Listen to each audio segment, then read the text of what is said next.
Le camp d'internement des Japonais canadiens de New Denver. Ici s'est écrit une page sombre de l'histoire du Canada.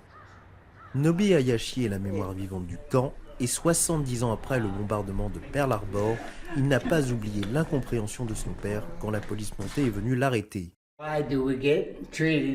Il leur a demandé « Pourquoi est-ce que vous nous traitez comme ça alors que j'ai combattu pour votre pays pendant la Première Guerre mondiale ? C'est comme ça que vous exprimez votre gratitude ?» Et il n'a jamais eu de réponse. Dès février 1942, Nobi et sa famille rejoignent 22 autres 1000 Canadiens japonais arrêtés à Vancouver et dans ses alentours. Ils seront tous envoyés de force dans des camps à l'intérieur du pays. Le gouvernement canadien pensait que les Japonais étaient des espions. Alors il a ordonné que l'on soit déporté de la côte pacifique. Le gouvernement invoque alors la sécurité nationale pour confisquer leurs biens et les maintenir prisonniers dans l'un des 10 camps des Rocheuses. Ils y resteront 3 longues années.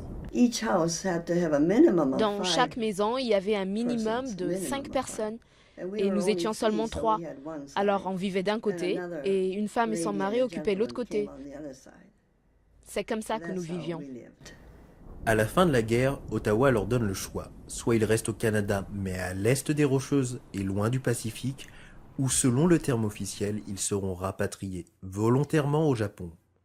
Pour seule compensation, ils recevront un chèque censé rembourser leurs biens. Irene se souvient encore de la réaction de son père. C'est la première fois que je l'ai vu pleurer.